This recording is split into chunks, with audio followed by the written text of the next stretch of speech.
Hello, this is Peter Parsons with the Supervisor's third quarter update for the town of Lewisboro. But before I begin, I want to make some reference and explain the Flanders poppy in my buttonhole. This year is the 100th anniversary of the beginning of the First World War in Europe. And I'm sure many of you have seen on television an exhibit at the Tower of London showing 888,000 plus poppies representing each of the British and Commonwealth soldiers who died in that war.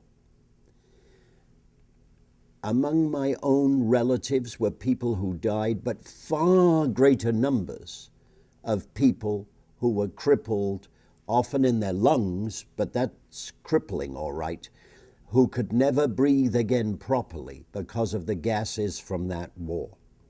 But that war was not just a British or a German or a French war.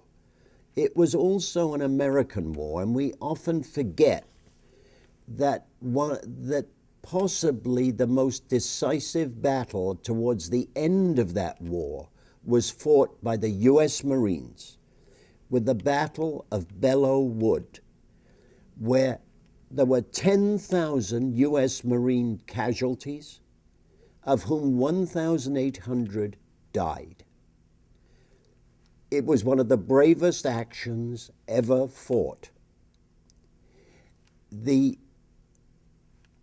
reason for bringing it up is to remind us that we should remember these men and live our lives in a way that would make them and all our other veterans proud. Okay, on to the town. In one sense, town business has been boring. That's not all bad. We had a plan, and we've been following the plan. And, that's maybe what you'd like us to do. The plan was to manage the real estate tax burden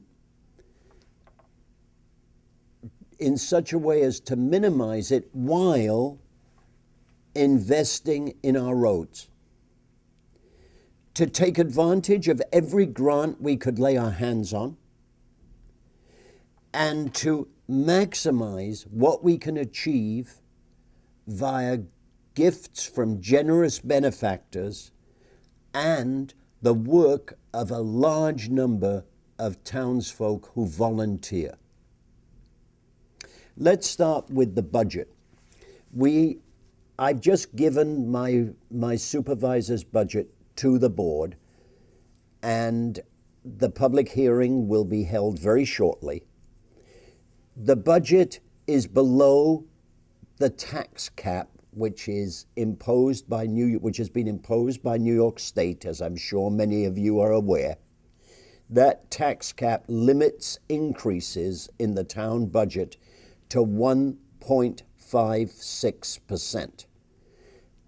In numerical terms, that means, give or take, a $100,000 increase, which, when spread amongst every household in town, is quite honestly very little indeed. Within that increase, we have added an additional $125,000 to our road budget. Why? Just drive around town and look at the roads. And that's reason enough to realize that we must invest in our most valuable infrastructure. What have we done so far this year in the area of roads? Because we've had a big push this year, and quite honestly, I hope that most of you have noticed that in the summer of 2014, we repaved Kitchewan and Conant Valley. We've done Bowway. Well, we paved Bowway and we repaved Laurel. And in addition, we did extensive work on Avery, Butternut, Crosspond, Todd. In addition, we are in the process right now, as I speak, of repairing the culvert on Cornwall Court. Possibly the biggest single road expenditure in the town is not much to do with the town, except that I lobbied very hard for it, which is the repaving of Route 138, which is all federal money channeled through New York State. That's something I think we will all benefit from, or at least anybody who ever goes via Golden's Bridge.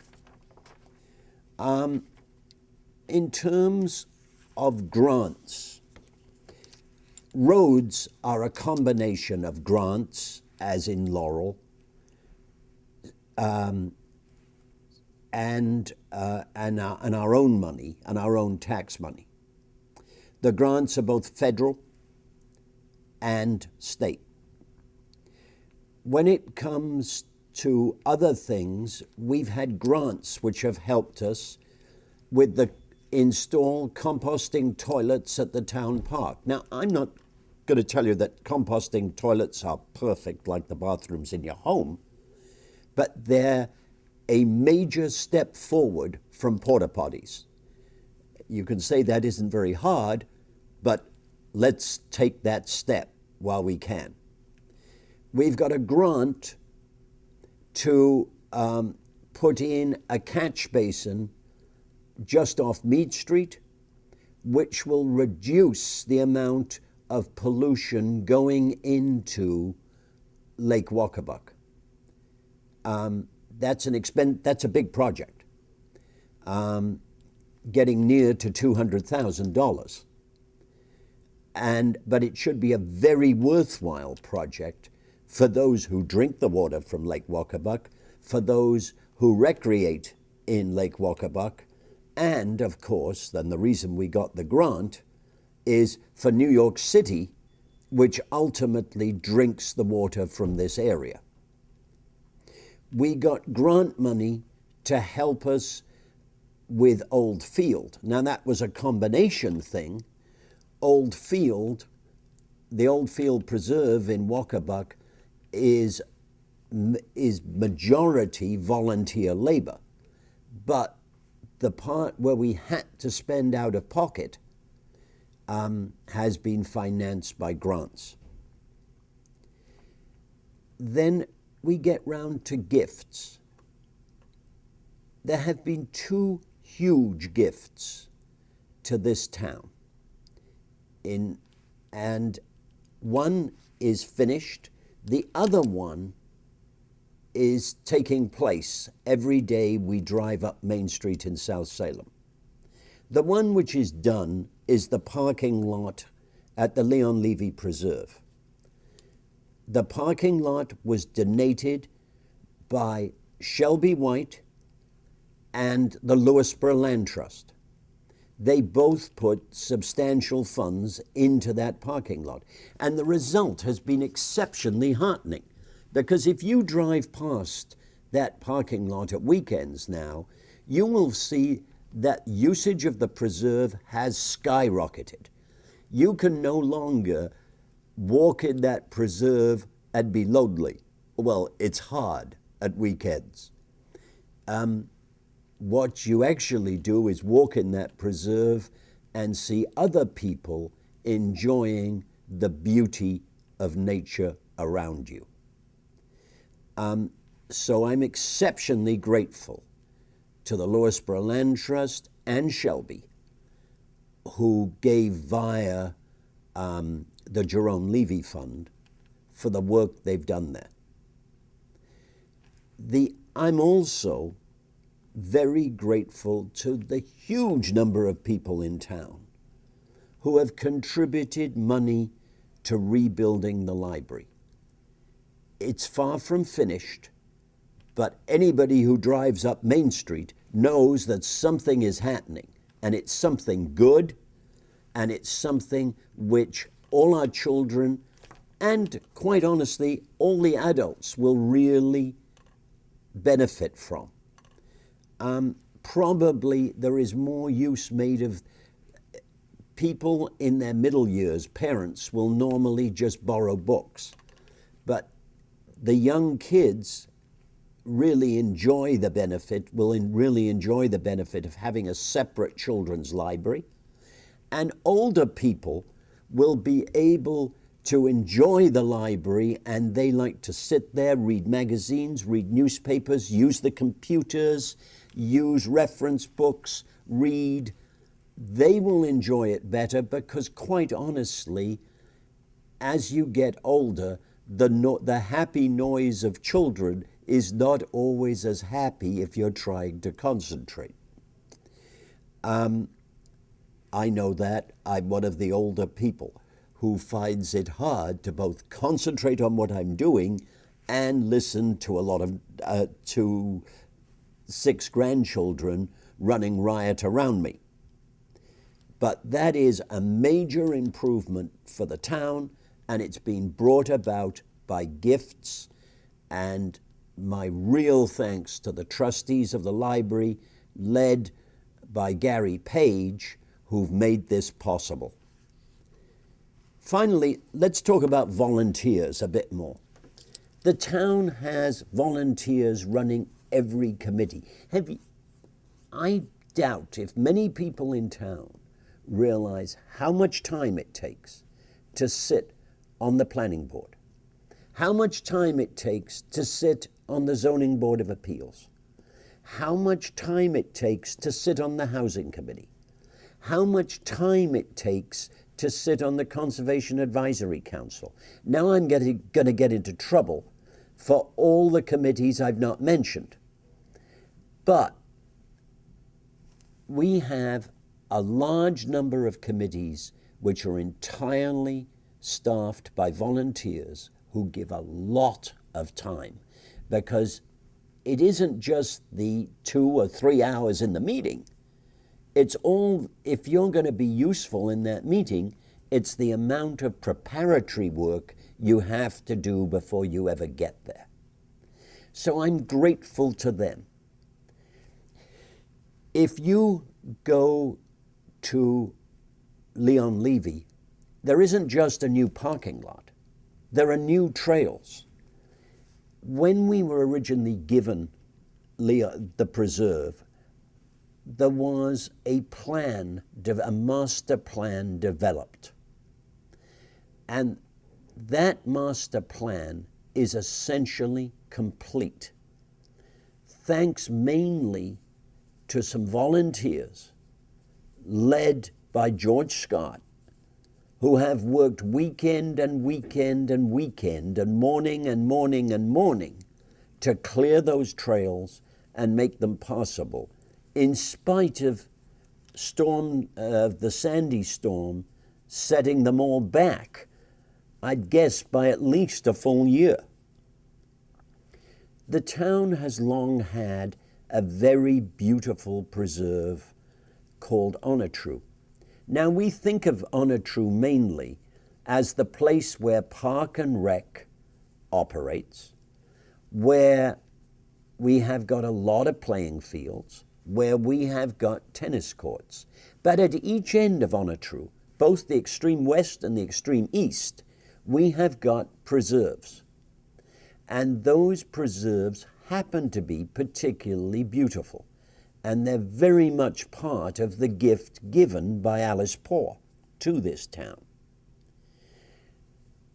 The one at the east, at the very back of Onatru, suffered horrific damage in Sandy. So much so that if you tried to walk the trail there, you had a real problem, and you'd be probably better be prepared to climb and wade through streams and everything else.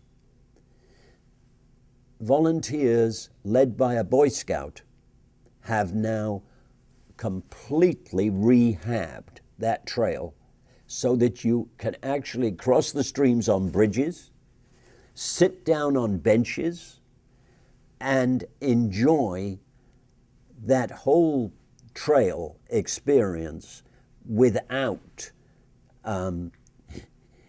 even if you walk with some difficulty. Finally, I'd mentioned Old Field before.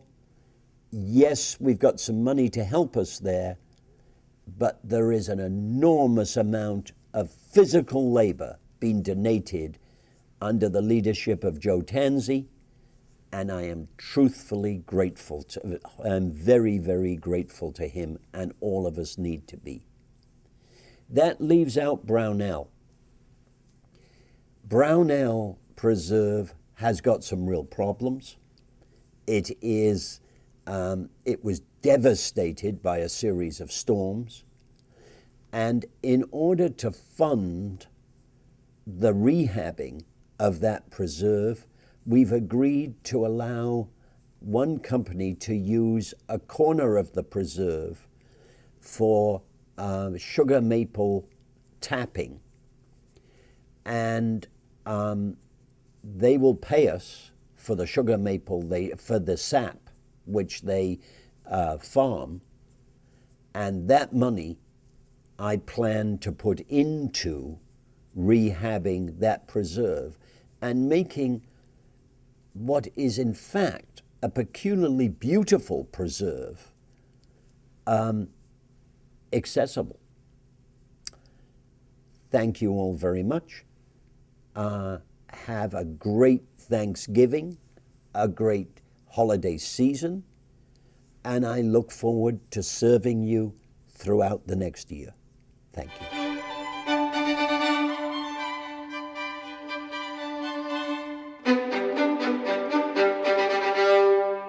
You're watching Lewisboro Community Television, Channel 20.